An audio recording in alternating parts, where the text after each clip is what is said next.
Hey y'all, I'm Farmer True, and I'm finally breaking down everything I saw in VR at CES 2026. This year was stacked with new headsets, bHaptics, motion rigs, gloves, prototypes, and a lot of tech that genuinely feels like the future of VR. So hit that like button and subscribe for true VR content, right here on Farmer True VR.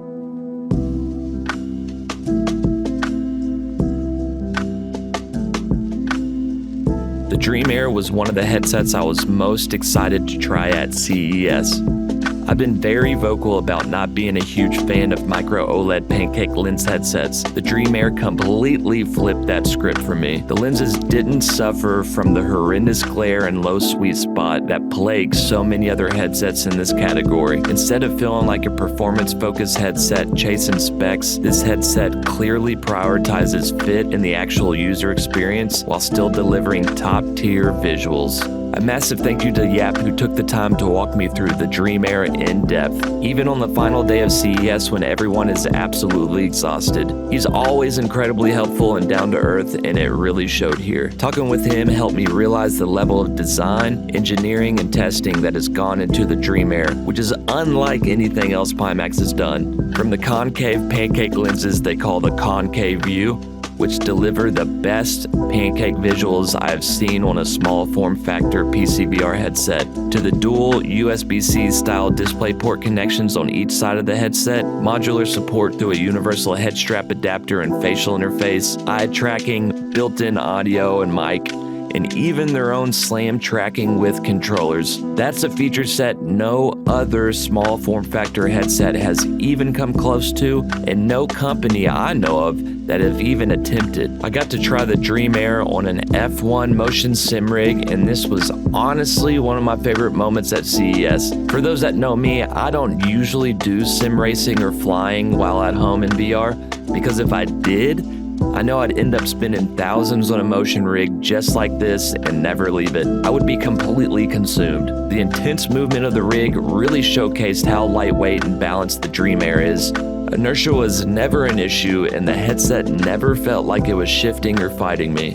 I spent extra time here really getting to know the headset, testing the sweet spot, clarity, looking for distortions, checking the brightness, persistence, and FOV. I was genuinely blown away. It is neck and neck between the Pimax Super and Dream Air currently for my favorite headset. After being let down by all the hype surrounding small form factor micro OLED pancake headsets, the Dream Air finally feels like the one that will deliver an entire package. I was kind of skeptical of the hype surrounding the Pimax Super OLED. Like I mentioned before, other pancake OLED headsets have major flaws I just don't like. Again, the glare, low sweet spots, low FOV, persistent issues, color fringing, being extremely dim, but color me impressed. The major issues that plague other micro OLED headsets were simply non-issues. That's not to say there isn't any glare, but it was never distracting or immersion breaking. The visuals pulled me in instead of pushing me out. The DPPD QLED Super was my favorite headset going into CES, and that might be changing very soon. I can't wait for my Super OLED unit to arrive and I can do a full thorough review in my own VR studio. One huge surprise was how much lighter the OLED module felt. It legitimately felt like half the weight. With Studio Form Creative mods, I have no doubt this comfort is going to be game-changing. The FOV is definitely less than the QLED module, but still far larger than the Quest 3 or the OG Crystal, the Beyond, and the MeganeX 8K Mark II. Render resolution is around 20% lower, which makes me especially excited to test it in the most demanding VR experiences, like some flat to VR mods. For context, I stand 4 to 6 hours straight using my QLED Super 4 to 5 nights a week on my VR exclusive live streams, and comfort has never been an issue. The OLED Super will not be a problem in the slightest. While the QLED Super already has fantastic black levels and contrast, the OLED is on a completely different level. Another big advantage was the complete lack of Mura. The QLED does have some. I'm not sensitive to it, but it's definitely there. but on the OLED module, none. And that made everything look slightly crisper with even less aliasing. The bHaptics booth is always a highlight for me. The entire team has always treated me with the utmost respect and has been incredibly helpful over the years. I was honored to be named a bHaptics Ambassador for 2025, which I'll link the blog post in the description, but that's something I will never forget. The camo vest stood out for 3 big reasons. First, the design. They went through dozens of variations, and I think they nailed it. It fits perfectly with supported titles like Ghost of Tabor, Into the Radius, and Counter-Strike 2. Every time I put on my bHaptics vest, it feels like I'm suiting up for battle, so the camo theme fits perfectly. Second, the additional and much larger Velcro areas, which allow for real customization, especially with the new bHaptic badges and patches. And third, the MOLLE straps, which give it that tactical look and feel. I also play Counter-Strike 2 at the booth, and it worked incredibly well for desktop gaming. The Wonderfitter haptic stock was interesting, but I was mixed. I tried a shooter clearly designed to show it off, but I still wasn't very impressed. The weight was fantastic, and it's the most lifelike gun stock I've used. The magazine had a cool semi-pop-out mechanic, but it didn't seem to do anything during the demo, and it was loud, even by CES standards. And the haptics, they just didn't feel refined like other gun stocks. That said, I'm always happy to see more haptics entering the space, and I'm curious to see where this company goes. I was very excited to finally try UDCAP VR Gloves. Having the bHaptic Tac gloves at my home and demoing the Diver X Contact Glove 2 last year at CES, these had a lot to live up to, and honestly, they impressed me. They offer excellent finger tracking with 12 sensors per glove, and the elastic sensors made tracking fluid even with CES wireless interference. Built-in haptics in the small controller module with the joystick and 2 buttons worked well, though the Velcro attachment felt like it could wear down over time. In fact, they showed me an updated controller module prototype that looked like a genuine fix. The gloves are compatible with all Steam VR titles, though like Diver X, they require a tracker on each glove. If I were to heavily into VR chat or hand tracking focused games, the UDCAP gloves with their upcoming controller module would absolutely be something I'd add to my VR studio. But honestly, the highlight at this booth was the people. Huge shout out to Circuits, JPVR, and Dominion VRC. Meeting them, chatting, swapping contact info is exactly what makes CES special.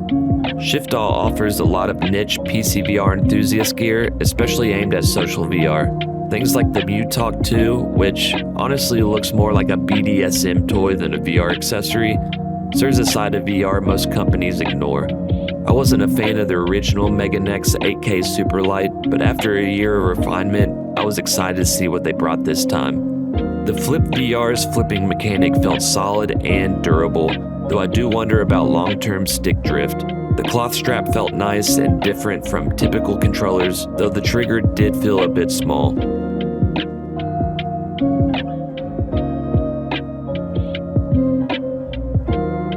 Last year's GripVR controllers were huge and clearly unfinished. This year, massive improvement. They added a top tracking node, improved the hand strap, and tracking was impressive even with the CES interference. It finally felt like a finished product, though the non-returnable $400 price plus the import fees still worry me. Price aside, it's nice that a company's doing something for lighthouse tracking, especially now that the index knuckles are no longer in production. The Mark II is a step in the right direction, but it's still not for me.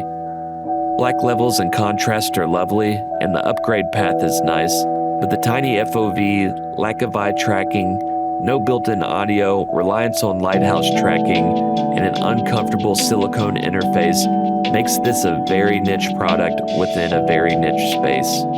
Still, it's never been a better time for PC VR, and I'm glad these options exist. Next was the Pimax Dream MR. As far as wireless PC VR goes, this is the best headset on the market. The pass-through blew me away, and the standalone UI was surprisingly polished. If wireless was a necessity for me, this would absolutely be my go-to headset. Huge shout out to Marvin, who was incredibly helpful and professional. The next thing might have been the most important piece at CES. It was the Pimax Dream 100 gram prototype. It's rough, clearly early prototype, but nothing else is like it.